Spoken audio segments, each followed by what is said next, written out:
Hello বন্ধুরা, সবাই কেমন আছো? আমি তো খুব ভালো আছি। আর সবাইকে শুভ দুপুর। তো আজকে নতুন একটা রেসিপি নিয়ে তোমাদের সাথে আবার চলে এসেছি। তো আজকের রেসিপিটা তোমাদের যদি ভালো লাগে তো একবার নিশ্চয়ই বানিয়ে খাবে, আর একবার বানালে দেখবে সবাই চেয়ে চেয়ে খেতে চাবে। এতটাই সিম্পল আর ইজি টাইপের আমি একটা রেসিপি নিয়ে এসেছি। তো দেখতে থাকো পুরো ভিডিওটি। তো প্রথমে কড়াইতে আমি গরম তেল বসিয়ে সেখানে কয়েকটা মাটি কালার ডালের বড়ি ভেজে নিচ্ছি। এটা দোকানে অ্যাভেলেবেল পাওয়া যায়, আর এখন ঠান্ডার সিজন, এটা তো পাবেই। তো সুন্দর করে আমি ভেজে নিচ্ছি লাল লাল করে। এরপর সেই গরম তেলের মধ্যে চেরা শুকনো লঙ্কা একটা দিয়ে দিয়েছি। তো সেটা যখন একটু একটু গরম হয়ে যাবে সেখানে আমি পেঁয়াজ কুচি দিয়ে দেব। পেঁয়াজ কুচি দেওয়ার পর সেখানে আমি আদা রসুন কুচিটা একটু একটু দিয়ে দেব।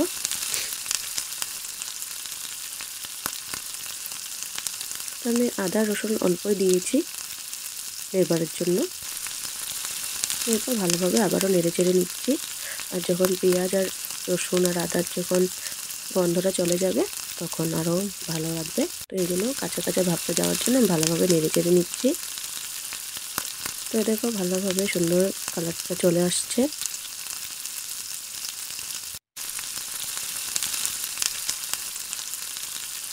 তো এবার ভালোভাবে ভাজতে ভাজতে আমি যা সবজিগুলো কেটেছিলাম সবগুলো দিয়ে দিচ্ছি। ও তোমাদেরকে বলতে ভুলে গেছি, আমি আগে তোমাদেরকে দেখাইনি যে কী কী সবজি কেটেছিলাম, তাই এখন দেখে দিচ্ছি। স্কিপ হয়ে গেছে ভিডিওটি, তাই তোমাদেরকে বলে দিচ্ছি। এখানে আমি দিয়েছি বেগুন, আলু, মিষ্টি আলু, তারপরে সিম, আর এদিকে মূলো দিয়েছি। সব দিয়ে সুন্দর করে ভেজে নিচ্ছি। তো ঠান্ডার সিজন বলতে মানে সবজির বাহার। তো দেখো সবজি দিয়ে সব কিছু বানানো যায়। তো ঠান্ডার দিন বলতেই মানে টেস্টি টেস্টি সবজি পাওয়া যায়। তো কে কী কী সবজি খেতে ভালোবাসো সেটা আমাকে কমেন্টে কিন্তু জানাবে। এরপর একটু লবণ দিয়ে দিলাম। লবণ দিয়ে লো ফ্লেমে রেখে দিচ্ছি একটুক্ষণ। আমি ফ্লেমটা বাড়াবো না, অল্প অল্প ফ্লেমে ভেজে নিচ্ছি। কারণ বেশি যদি ফ্লেম বাড়িয়ে দিই তাহলে এটা পুড়ে যেতে পারে, তাই অল্প অল্প ফ্লেমে আমি সেটা ভেজে নিচ্ছি সুন্দর করে। এরপর আমি ভিজিয়ে রেখেছিলাম মশলাগুলো, সেগুলো দিয়ে দিয়েছি।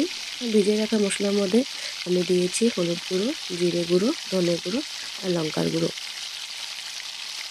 এগুলো সব দিয়ে ভালোভাবে আবারও মিশিয়ে নিচ্ছি সুন্দর করে। তো আমি এখন একটু গ্যাসের ফ্লেমটা বাড়িয়ে দিয়েছি, কারণ মশলাটা ভাজতে একটু আমাদের ফ্লেমটা লাগবে গ্যাসের।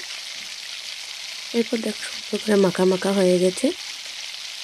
আর এখন সিম বেগুন এগুলো সবগুলো মজতে হবে। তো সুন্দর করে যখন মজে গেছে তখন আমি দিয়ে দিয়েছি পালং শাক। পালং শাক খেলে অনেকটাই ভালো, চোখের জন্য ভালো, শরীরের জন্য ভালো। তো পালং শাক যে যত খেতে পারবে তার জন্য ভালো। তোমাদের সাথে আবারও একদিন আমি পালং শাকের ভিডিও নিয়ে আসবো, পালক পনিরের, অনেক তাড়াতাড়ি। এভাবে তোমরা আমার পাশে থাকবে কিন্তু নতুন নতুন ভিডিও দেখার জন্য। আমার চ্যানেলটাকে সাবস্ক্রাইব করে দেবে, আর ভালো লাগলে শেয়ার করে দেবে, লাইক করে দেবে। এবার আমি সুন্দর করে একটু নেড়ে চেড়ে নিচ্ছি। তো পালং শাকটা বেশি হয়ে গেছে তাই নাড়তে একটুটা অসুবিধা হচ্ছিল। তো আমি কি করেছি, একটু লবণ দিয়ে সেটা ঢেকে রেখেছি।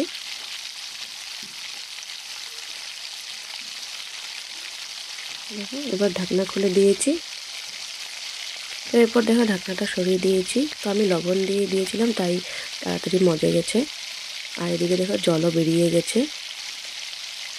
তো সব সবজির থেকে অল্প অল্প জল বেরিয়েছে, তাই আমি এক্সট্রা করে কোনো জল দিচ্ছি না। আমি অ্যাডও করবো না এখন জল, কারণ এটা দিয়ে আমার ভাজাটা হয়ে যাবে সুন্দর করে।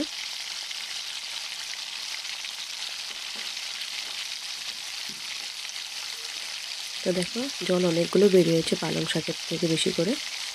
আমি জল ঝরিয়ে রেখেছিলাম কিন্তু তাও দেখো বেরিয়েছে।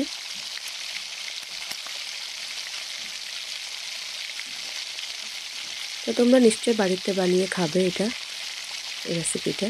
তোমাদের ভালো লাগলে আমাকে কিন্তু কমেন্টে জানাবে।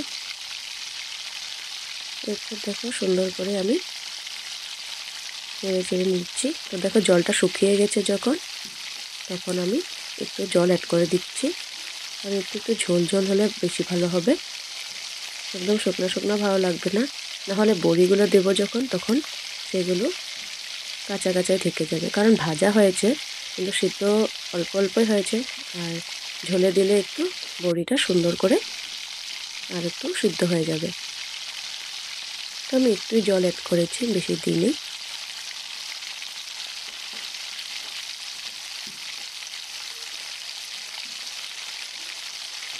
এরপর যখন সাতটাচ্ছিল তরকারিটা, তখন আমি সেখানে বড়িগুলো দিয়ে দেব। তো বড়িগুলো আরেকটু লাল লাল করলে ভালো হয়, তো আমি একটু লাল লাল কম করেছি। তো তোমরা যখন বানাবে তখন বড়িগুলো একটু কড়া করে ভেজে নেবে, লাল লাল যখন হবে। তো বড়ি কে কে খেতে ভালোবাসো আমাকে কিন্তু কমেন্টে জানাবে।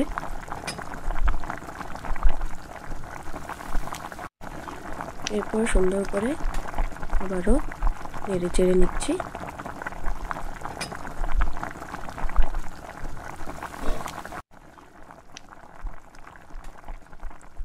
সুন্দর করে নেড়ে চেড়ে নেওয়ার পর আমি একটু ঢাকনি দিয়ে দেব, যাতে সুন্দর করে সিদ্ধ হয়ে যায়। তারপরে দেখো রেডি আমার বড়ি দিয়ে পালং শাক। তো কেমন লাগলো আমাকে কিন্তু কমেন্টে জানাবে। তো চলো আজকে ভিডিওটি এখানে শেষ করছি। Tata, bye bye.